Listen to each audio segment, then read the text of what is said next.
aquí estás, debemos mover, te adoraré, te adoraré. Y aquí estás, obrando en mí, te adoraré, te adoraré. Y aquí estás, debemos mover, te adoraré, te adoraré. Y aquí estás, obrando en mí, te adoraré, te adoraré.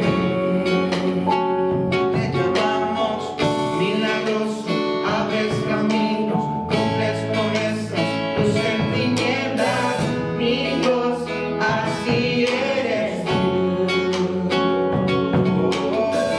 Milagroso, abres caminos, cumples promesas, luz en tinieblas, mi Dios, así eres tú.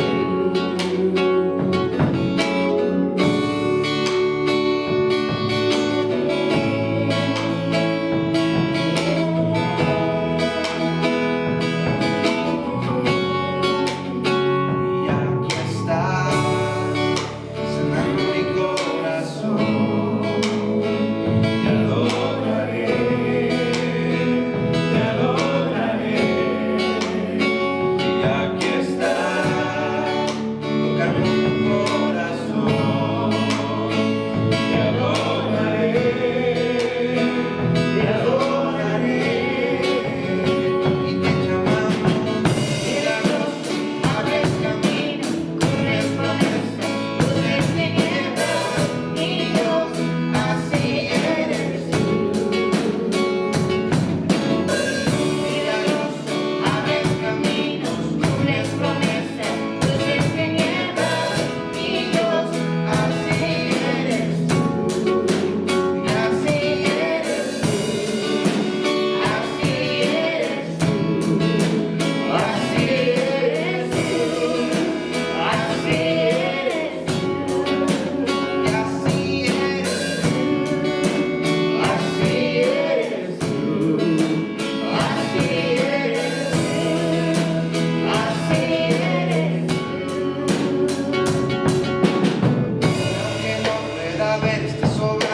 y aunque no pueda ver, estás sobrando, siempre estás sobrando, siempre estás sobrando. Y aunque no pueda ver, estás sobrando, y aunque no pueda ver, estás sobrando, siempre estás sobrando, siempre estás sobrando. Aunque no pueda ver, estás sobrando, aunque no pueda ver, estás sobrando, siempre estás sobrando, siempre estás sobrando. Aunque no pueda ver, estás sobrando, aunque no pueda ver, estás sobrando, siempre estás sobrando, siempre estás sobrando. Abres caminos, cumples promesas, luz en tinieblas, mi Dios, así eres tú. Milagroso, abres caminos, cumples promesas, luz en tinieblas, mi Dios, así eres tú. Así eres tú, así eres tú, así eres tú, así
¿Cuántos no hemos sido testigos de una respuesta? ¿Cuántos no hemos sido testigos de, a través de una oración, ver la mano de Dios moverse en nuestra familia, en nuestros vecinos y en las personas de alrededor? ¿Quién no ha visto al Señor obrar a través de la oración? Y eso fue lo que pasó cuando los discípulos estuvieron en incertidumbre, pensando y diciendo, bueno, ¿quién va a ser el sustituto? ¿Quién va a ser el que va a tomar el puesto de Judas Iscariote, ahora ya que él no está? Y es una decisión difícil, y muchas veces nosotros nos encontramos en situaciones similares en las que necesitamos tomar una decisión y no sabemos, no nos queremos equivocar, porque primero queremos honrar a Dios. Segundo, queremos hacer lo más sabio, lo que más corresponde, tanto como para la iglesia y tanto como para nosotros. Y hoy vamos a hablar de ello, la oración a Jesús. Porque a lo mejor antes las personas oraban o platicaban solamente con Dios Padre, pero vamos a hablar de este inicio, de cómo se dirigían y cómo se platicaba, pero con Jesucristo ahora. ¿Cómo comenzó la oración a Jesucristo? ¿De dónde viene esto? ¿Por qué surge? ¿Por qué oramos a Jesucristo? ¿Por qué no oramos solo a Dios Padre? Bueno, hablemos un poco sobre ello. Me encantaría que me acompañaran en el libro de Hechos, en el capítulo 1, en el versículo 12. Vamos a empezar a leer ahí, lo vamos a leer hasta el 26, con la ayuda del Señor. Vamos a ver qué es lo que el Señor hoy tiene para nuestras vidas. Yo le pido que por favor disponga su corazón, su mente, para que Cristo hoy le hable, para que Dios mismo y el Espíritu Santo puedan traerle algo fresco a su vida. Déjenme leérselos. Dice de la siguiente manera, empezando el versículo 12. Entonces, volvieron a Jerusalén desde el monte que se llama del Olivar, el cual está cerca de Jerusalén, camino a un día de reposo. Dice el 13. Y entrados subieron al aposento alto donde moraba Pedro, Jacobo, Juan, Andrés, Felipe, Tomás, Bartolomé, Mateo, Jacobo, hijo de Alfeo, Simón, el celote, y Judas, hermano de Jacobo. Todos estos perseveraban unánimes en oración y ruego con las mujeres y con María, la madre de Jesús, y con sus hermanos. Lo voy a dejar hasta ahí, pero lo vamos a estar viendo hasta el 26. No sé si me ven un poco así como agripado, pero no es gripe la que tengo, es alergia. Así que no vayan a pensar que estoy con gripe, realmente es una alergia. Aquí donde yo vivo no hay muchas montañas, sí hay algunas, pero en esta parte de la ciudad hay ciertos campos, entonces se levanta el polen y causa esto. Pero que esto no impida también para lo que el Señor hoy quiera hoy traernos en nuestra vida. Miren, en el versículo 12 dice de la siguiente manera. Dice que estaba en el monte Olivar, pero ¿dónde es este monte Olivar? Algunos consideran que este fue el lugar en donde Jesucristo, donde Jesucristo ascendió al cielo. Este es el lugar. Estaba cerca, estaba al otro lado de Jerusalén. Era un lugar en donde constantemente era visitado también. El monte Olivar es el cual está cerca, es más, en el pasaje lo dice, es el cual está cerca de Jerusalén y camino de un día de reposo. Este de un día de reposo, la distancia, era lo que los judíos se permitían, el promedio más largo por caminar. Esto era referente a la salida del Éxodo, también tiene un simbolismo, un significado, así que ellos estaban dispuestos a caminar como distancia. Lo más largo era esto en referencia a lo que había pasado en el Éxodo. De ahí se saca esta costumbre de cruzar, de caminar en el día de reposo, esta distancia de caminar por lo que les había pasado. Por cierto, Éxodo significa expulsión, una salida. Así que ellos hacían de una manera simbólica la salida que habían tenido, caminando de esta manera, recordando la protección de Dios, recordando lo que Dios había hecho en ellos. El versículo 13 dice, y entrados subieron al aposento alto. Por cierto, el aposento alto, el lugar en donde estuvieron ellos orando, es también el lugar en donde Jesucristo se les presentó después de la resurrección. El aposento alto. Miren, es un lugar importante, el aposento alto. Pero yo creo que todos necesitamos un aposento alto. Un lugar en donde nosotros podamos apartarnos para el Señor, dedicar tiempo en oración, un lugar en donde nosotros podamos genuinamente abrirnos, genuinamente adorar, cantar. Muchas iglesias se llaman aposento alto, pero el simbolismo de lo que significó esto es poderoso, grande. ¿Por qué? Miren lo que dice la siguiente parte del texto. Y entrados, subieron al aposento alto donde moraba Pedro, Jacobo, Juan, Andrés, Felipe, Tomás, Bartolomé, Mateo, Jacobo, hijo de Alfeo, Simón el celote. En fin, se mencionan los 12 apóstoles. Los 12 apóstoles. Hermanos, la referencia de los 12 apóstoles también no era algo a la ligera, por casualidad. Los 12 apóstoles simbolizaban las 12 tribus. Pero estamos hablando de que aquí ya no se menciona Judas. Y ya vamos a ver más adelante en el pasaje qué pasó con Judas. Pero hermanos, que se han mencionado las 12 tribus aquí, los 12 apóstoles que simbolizan las 12 tribus, el significado que tienen, hermanos, es de la importancia que también tiene el pueblo de Israel con sus tribus. Y la elección que vamos a ver más adelante del nuevo apóstol es también referente a la restauración que va a haber en el pueblo de Israel, pero ahora no solamente con el Israel físico, sino que también hablando del Israel espiritual. A todos aquellos los que hemos creído. Dice el 14, todos estos, mire esta palabra que me encanta, perseverar. Muchas veces se encuentra la palabra perseverar en la Biblia. Y perseverar habla de la siguiente manera, en persistencia, mantenerse constantemente, una y una y una, no un descanso, no, estaban constantemente ahí al pie de cañón, estaban constantemente en la lucha, estaban ahí en oración. Yo me acuerdo un pasaje que habla de que los discípulos no podían ni siquiera orar una hora, en el que Jesús les dice, no podéis ni siquiera velar una hora. Pero en esta ocasión, algo que pasó que es diferente, es que ellos estaban en oración y la referencia que es que estuvieron 10 horas orando. 10 horas. Más bien me equivoco, hermano, fueron 10 días. Me equivoco, fueron 10 días, perdón la equivocación, pero que sean 10 días, entonces también el estándar es más alto. 10 días estuvieron orando. ¿Qué quiere decir esto? Que los que no podían orar una, ahora oran 10 días. Estos 10 días hablan desde la ascensión hasta el día de Pentecostés. Desde que Jesucristo subió en el monte de los Olivas hasta el día de Pentecostés. Qué bonito, qué bonito, qué bonito.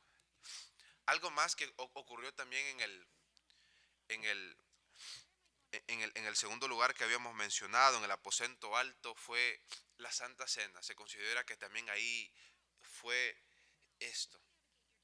Y prácticamente por eso es que nosotros hablamos de los inicios de la iglesia. En Hechos, ahí se encuentra, donde estaba la Santa Cena, en donde oraban, estaban unánimes en oración. Esto habla de la iglesia, del cuerpo de Cristo. Pero sigamos prestando atención y continuemos. Todos estos perseveraban unánimes en oración y ruego con las mujeres y con María, la madre de Jesús, y con sus hermanos. Hace una referencia a todas las personas que le seguían, y aquí podemos ver algunos que ni creían. Algunos de los hermanos de Jesús no creían, pero luego vemos que todos, los 3 hermanos de Jesús, y a lo mejor hermanas, aquí están. Aquí están. Tenemos el libro de Santiago. Tenemos ¿quién escribió Santiago? Tenemos algunos libros en los cuales se nos habla de que los hermanos de Jesús negaban la divinidad de él. Mateo, Juan, nos hablan de ello. Pero ahora vemos que los hermanos ahí estaban. Ahí estaba. Habla de testimonio de que al final ellos terminaron creyendo. Las mujeres, estoy seguro que no solo María, la madre de Jesús, sino que todas las Marías. A lo mejor aquella María que fue detenida cuando iba a ser apedrada. También a lo mejor María, la hermana de... Hasta se me está escapando el nombre. Porque fueron varias Marías las que vemos. Lo que quiero hacer referencia aquí es que estuvieron todas las mujeres, aquellas que fueron sanadas. A lo mejor todas estas mujeres son las que están refiriéndose. Todos estos pensaban unánimes en oración, en ruego, con las mujeres y con María, la madre de Jesús, y con sus hermanos. En aquellos días Pedro se levantó en medio de los hermanos, y los reunidos eran como 120 en número, y dijo: varones hermanos, era necesario que se cumpliese la escritura en que el Espíritu Santo habló antes en boca de David acerca de Judas, que fue guía de los que prendieron a Jesús. Óigame, aquí me hace hincapié algo muy importante, porque acabamos de hablar de que esto estaba en boca de David, de lo que se había hablado en el pasado en boca de David. Está hablando de que la palabra de Dios se cumple. Está hablando de que todo lo que está escrito tiene un cumplimiento. Habla de la fidelidad de quien lo ha prometido, de quien lo ha dicho. Habla de Cristo. Esto habla de Dios mismo y sus palabras. Ustedes pueden ver en Salmo 109:8. Ahí se nos habla del reemplazo de Judas. Salmo 109. En el 5 también se habla un poco. Del 5 al 8 nosotros podemos encontrar referencias en cuanto a Judas. Lo que se encontró en boca de David en el pasado. Porque fue el Espíritu Santo hablando en boca de David. De esto hace referencia. Y era contado con nosotros y tenía parte en este ministerio. Aunque Judas formaba parte del ministerio, sí, Judas, hermanos, no fue salvo. Por eso podemos encontrar en otros pasajes que se dice el hijo de perdición. Así que no se extrañen si hay alguno que se hace llamar apóstol. No se extrañe si hay alguno que se hace llamar pastor. Y no se extrañe si hay alguno dentro de la iglesia que tiene muchas responsabilidades y al final no fue salvo. Porque no es lo que nosotros desempeñamos lo que nos hace ser salvos. Los frutos. Por sus frutos os conoceréis. Por sus frutos. Hermanos, no nos conviene a nosotros juzgar si alguien es o no es salvo, pero una cosa sí sé yo, que el Señor ha escogido a algunos para salvación y a otros no. No sabemos quiénes son, pero aquí no fue efectivo en este hombre la gracia. Dios había establecido desde los comienzos que este sería el papel y el desempeño de este hombre. Continuamos, dice de la siguiente manera: este pues con el salario de su iniquidad adquirió un campo y cayendo de cabeza se reventó la mitad y todas sus entrañas se derramaron. Hermanos, aquí se habla un poco del poco valor que tenían los líderes de Jerusalén, los líderes de Israel en cuanto a Jesús. 30 monedas de plata, 120 días de trabajo, a lo mejor 4 días de trabajo. Este pues es el salario de su iniquidad. Y adquirió un campo y se cayó y se reventó la cabeza. Algunos piensan que la muerte de Judas se contradice en diferentes textos, porque dice aquí que se reventó la cabeza, en otros lados dice que se ahorcó y en otro pasaje dice de otra manera. No es una contradicción, más bien es cómo se acopla el panorama. ¿Por qué lo vemos como una contradicción si más bien lo que estamos viendo son pedazos de fragmento que nos hacen un panorama completo? Entonces lo que pasó es que Judas, entonces con esto se compró un terreno y en este terreno el hombre se llegó, se ahorcó, sí, pasó un tiempo, se hinchó y luego cayó, a lo mejor su soga se pudrió, qué sé yo, no aguantó el peso, se reventó la rama y se rompió la cabeza al caer. Tiene más sentido si lo vemos todo así.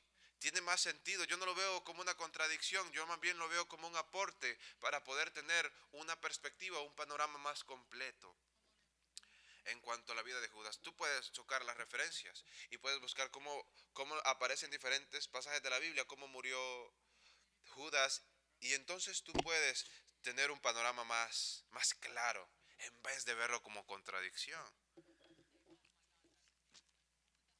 Y fue notorio a todos los habitantes de Jerusalén, de tal manera que aquel campo se llama a su propia lengua Aceldama, que quiere decir campo de sangre, porque está escrito en el libro de los Salmos. Hermanos, se me está viniendo la alergia. Voy a terminar aquí hasta el punto. Dice en el libro de los Salmos: se ha hecho desierta su habitación y no haya quien more en ella, y tomó otro su oficio. Hermanos, lo voy a parar hasta aquí, en que otro tomó su oficio. Yo quiero hablarles, desde un inicio les mencioné el tema, la oración a Jesús. Estaban todos orando, estaban todos unánimes en oración. Pero a partir del 21 hasta el 26 se nos habla de una manera nueva de cómo los creyentes oraron. Y yo de eso quiero seguirles hablando en el próximo mensaje, de cómo los creyentes empezaron a levantar oración a Jesucristo y pedir dirección de quién sería el próximo, porque el traidor, el que había sido preparado para esta misión, ya había muerto. Hermanos, la oración en la vida del creyente no es opción, es necesidad, es una bendición, es un privilegio, es como el respirar del creyente. Te animo a que ores, te animo a que te levantes en oración conmigo, por tu hermano, por ti y por todos. Oremos ahora, porque al Señor le agrada tener hijos en espíritu y en verdad, no solo que le adoren, sino que le buscan apasionadamente, sino que le buscan para escucharle y para hablarle. Oremos. Padre, gracias te damos por tu palabra, gracias te damos por lo que hemos aprendido. Te pido que puedas ayudarnos a conocer más de ti. La oración es esencial. Ayúdanos a encontrar un aposento alto, un lugar donde separarnos, apartarnos y tener tiempo contigo. Vemos películas como El Cuarto de Guerra y vemos cosas que hablan sobre ello, pero yo te pido que sea una realidad constante, que sea algo que ellos puedan vivir dentro de lo que es habitualmente, en su día a día, Dios, que mis hermanos lo puedan incorporar en sus cosas más apreciadas, Dios, que te den el tiempo de que tú reines con ellos, en ellos. Te amamos, te damos gloria y honra a ti, Señor. En tus manos es puesta, Señor, esta palabra, que dé fruto a su tiempo. Confiamos y descansamos de que tú tienes el control de todas las cosas. Amén y amén. Dios me les bendiga. Seguimos hablando el próximo domingo en el libro de Hechos. Y aquí yo estoy moqueando, qué pena.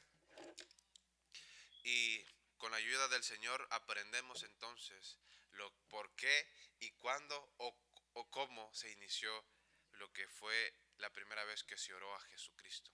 Un fuerte abrazo, Dios les bendiga. Les amo en el Señor. Bendiciones.